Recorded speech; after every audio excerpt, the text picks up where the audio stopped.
Sally Hernandez, the time right now is 10:43, and a very scary deadline, according to a caller, has come and passed at the University of Texas, but still very much a concern out there. At around 8:35 this morning, there was a call that came in from UT, and UT has now evacuated the entire campus, asking students to stay away from buildings.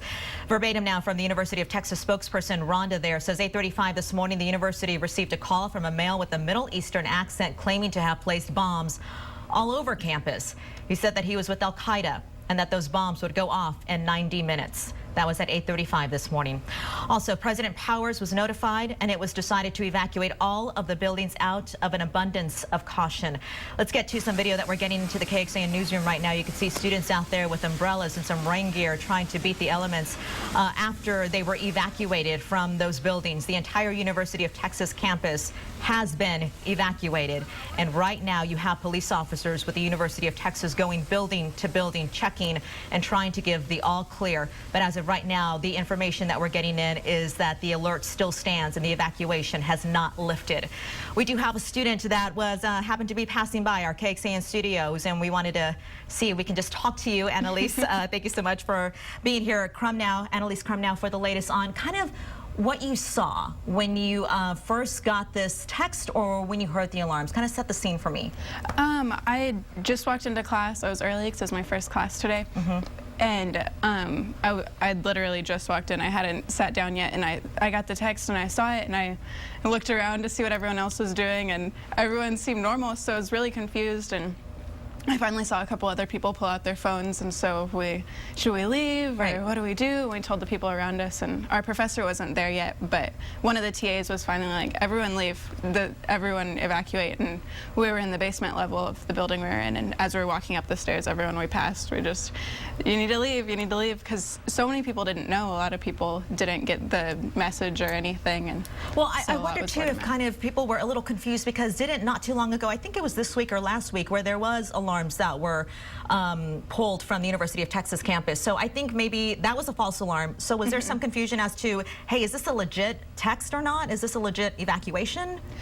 I guess so. Yeah. It was also just shocking to get that, and it just said leave immediately, get as far away as possible, and everyone's like, so where do we go? What do I do? Yeah. Where do we go? And walking on campus, it was, which way do I walk? What if I'm walking towards it, or am I walking away from it? Everyone was really confused. Just walking around. So there wasn't anybody to kind of usher you out this direction? No police officers saying, hey, come this way, don't go that way? There was no one. It was just word of mouth, and I think we should go this way. Hey, I don't think you should just be standing in front of that building, and everyone just pushing to get across the street. Right. So. And you just walked away just a few minutes ago, by the way. So once again, thanks for talking about this. But as you were walking away, did you see hundreds, dozens, people outside? I felt like I was in New York City. There's 50, 100 people crossing the street at a time, and there's just people all standing in front of every place on Guadalupe. It was everywhere. There was just tons of people. And that was just a few minutes ago. So let's go over to Josh Hinkle, who's our reporter live at the UT campus, kind of getting an in and out signal because of the weather out there. It is still raining. You saw lots of students out there carrying their umbrella. People who were right there right now, what was the sense that you were getting from them? Were they in a panic mode, calm mode, just still in that state of confusion, you think? It was really split up. There was a lot of people really panicking, and and everyone was on their phone. I couldn't get signal anywhere because so many people were calling their parents and just everyone they care about. And then there was just so many people who were confused, and no one knew, and it was just a very wide range of emotions from everyone around me. Right. And just before we came on, I wanted, I was asking you, so how did you have to sign up for these alerts? How did you get that text to begin with? My student account with UT, there's like an information page where they ask you for your name and your email and everything, and they ask for your phone number, and I guess they have like an online mass texting service where they send out a text to every student and faculty member whose phone number they have. Right. Right. And Annalise, I know this is your first year over at UT. You're, from Corpus Christi. I just kind of want to get your sense of what this feels like, being not only far from home, but also getting this really, quite frankly, frightening text.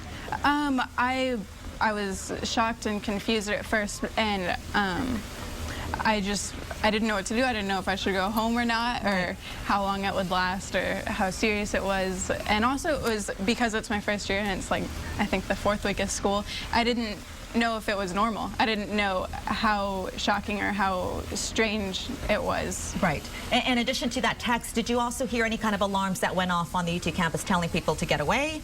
Or I anything didn't. Like that? I heard from word of mouth that there were alarms, but I specifically didn't hear any alarms. Okay. So.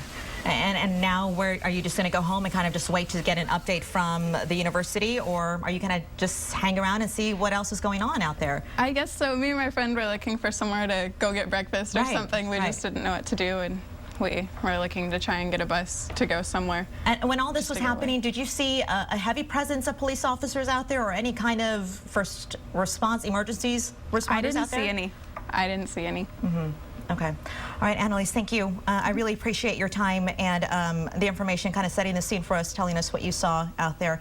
Once again, we don't know exactly what the police department is going to find out there, but they have to take every single threat seriously because of everything that's been happening overseas with the U.S. embassies as well. Annalise did a great job explaining to us what she saw out there. Can we go live over to Josh Hinkle at the UT campus to give us a picture of what he's seeing? Hi, Josh. Hey there.